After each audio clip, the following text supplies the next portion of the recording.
আমরা রাজপথে এসেছি। আমাদের প্রতিষ্ঠানগুলা, স্বীকৃতিপ্রাপ্ত প্রতিষ্ঠানগুলা আজ অনেক বছর যাবত, প্রায় 15-20 বছর যাবত নন এমপি অবস্থায় রয়েছে। আমাদের এই শিক্ষক সমাজ যারা অভুক্ত রয়েছে তাদের জন্য, আমাদের জন্য, আমরা এই যে এতদিন যাবত অভুক্ত রয়েছি, আমাদের নন এমপিওগুলা প্রতিষ্ঠান যাতে আমরা ন্যূনতম ডাল ভাত খেয়ে বেঁচে থাকতে পারি, এই জন্য আমরা আজকে আন্দোলনে এসেছি। আমরা গত 2 তারিখ থেকে আমরা আন্দোলনে আসি।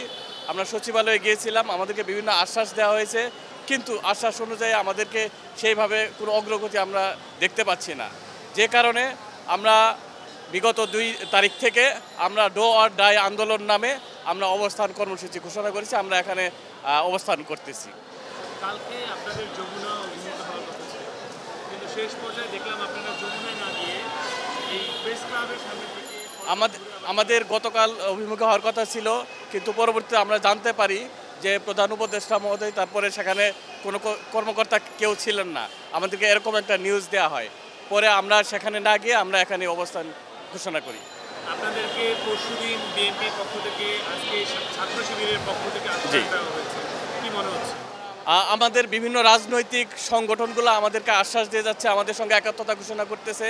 আসলে এটা তাদের নীতিগত অবস্থান থেকে, নৈতিক অবস্থান থেকে, এই যে শিক্ষক সমাজ না খেয়ে রয়েছে, তাদের ডাল ভাতের ব্যবস্থা করার জন্য, তাদের অন্তত খেয়ে পড়ে শিক্ষার্থীদেরকে তাদের যে মানবিক কার্যক্রম, শিক্ষা দেশ গড়ার কাজে অংশগ্রহণ করতে পারে, এই কারণে বিভিন্ন সংগঠনগুলো আমাদের সঙ্গে একাত্মতা ঘোষণা করেছে।